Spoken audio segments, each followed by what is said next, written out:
Nake Animations ұсынады. Ауа райы құбылыстары. Тынық ыстық күн. Адамға да, жәндік жануарларға да ең қолайлы ауа райы осы. Тынық күн, ашық аспан, ыстық жылы ауа. Әртүрлі жұмыс істегенге де, ойнағанға да, демалғанға да ең қолайлысы осы. Самал. Самалды күнде өте қолайлы, жағымды болып келеді. Самал бұл әлсіз, жағымды жел. Әсіресе қатты ыстық күндерде салқын самалдың тұруы өте жағымды болып келеді. Жел. Байқап тұрғандарыңдай, жел самалға қарағанда күшті, қоршаған ортаға әжептәуір әсерін тигізеді. Желдер кейде шаң тозаң тудырып, кейде соңынан жауын шашын әкеледі.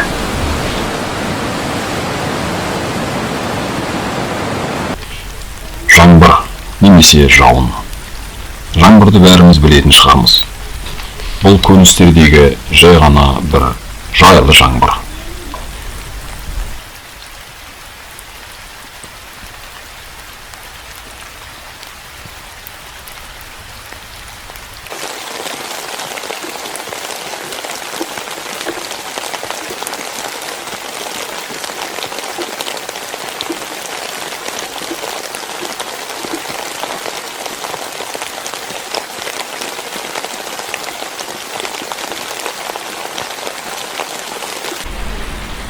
Нөсер жаңбыр немесе нөсер жауын. Нөсер жаңбыр жай жаңбырға қарағанда қатты құйып жауады. Жерлерді азғантай уақытта көлдетіп жібереді.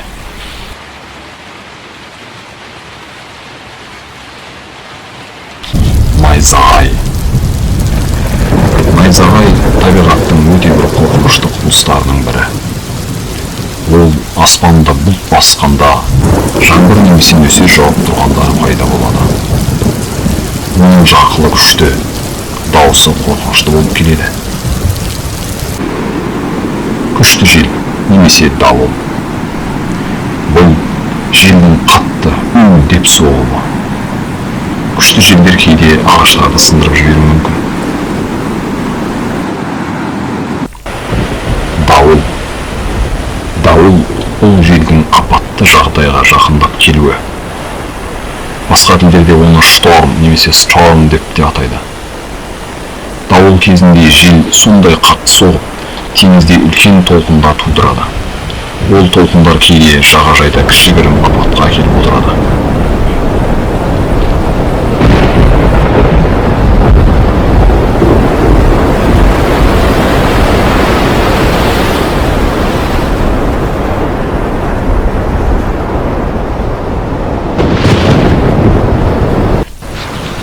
Апатты дауыл.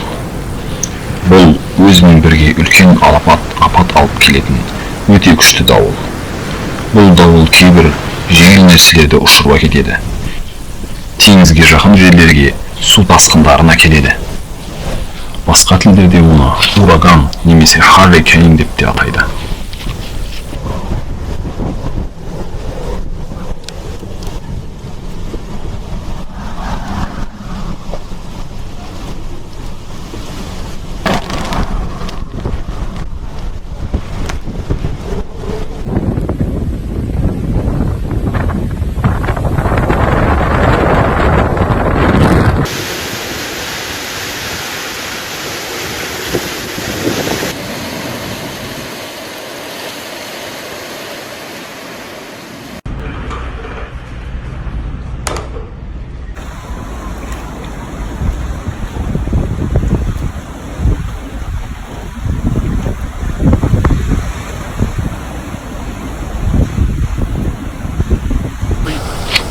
Құйын. Бұл өте қорқынышты әрі өте қауіпті құбылыс. Жай сөзбен айтқанда, желдің айнала құйылып соғуы. Құйынның кейде күшті болатыны сондай, ірі салмақты заттардың өзін ұшырып әкетуі мүмкін. Және ол көп жағдайда өсімдіктерге орасан нұқсан келтіруі мүмкін. Құйынды басқа тілдерде торнадо деп те атайды.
кереміз жоқ шығар. Сонда да бұл біздің ауа райымыздың белді мүшесі. Бұны көрсетпей кетпесек те болмас.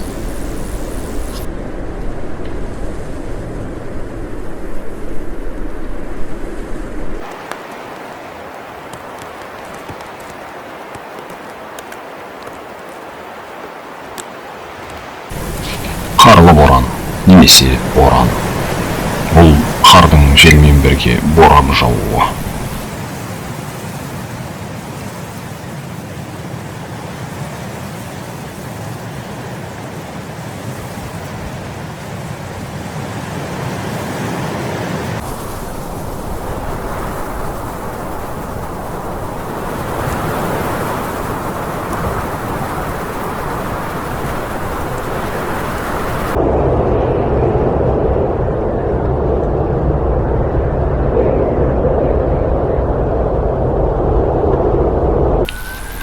Тұман.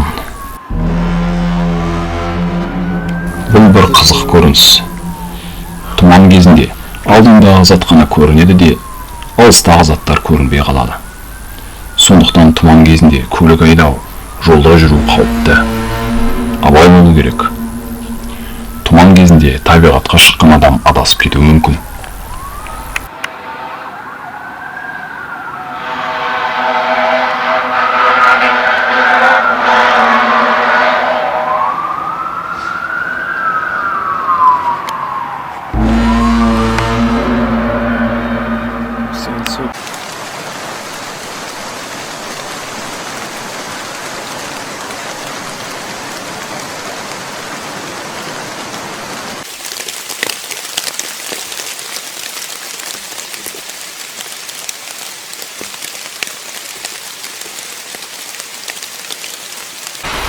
Бұршақ.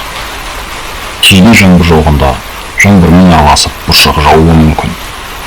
Бұршақ бұл майда-майда аппақ мұз кесектері.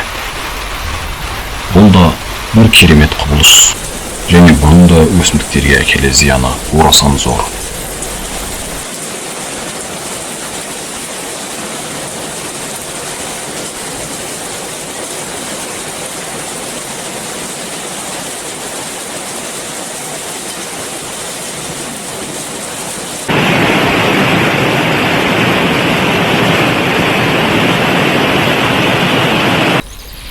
Әңгімеміздің соңында ауа райының ең әсем құбылысы кемпір қосаққа тоқтаймыз. Бұл табиғаттағы таңғажайып құбылыс көбінесе жаңбырдан кейін пайда болады. Кейде жай бұлтты күндерде де шығып тұрады. Оның шығып отыруы өте сирек, және сонымен тұрмай, аспанда тұру уақыты да ұзақ емес. Сондықтан мына кемпір қосақтарды жақсылап көріп ал.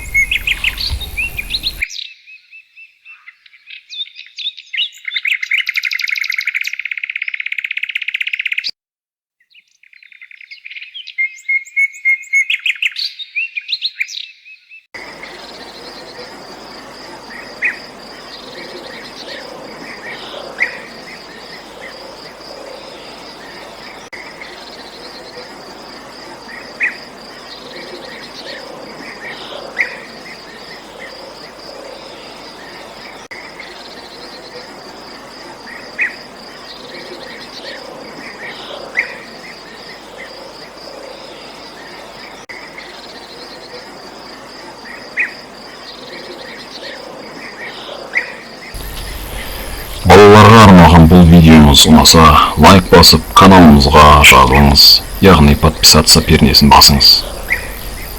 Сонымен бізге қолдау көрсетесіз, ал біз бұдан да көбірек қызығырақ видеолар шығаратын боламыз.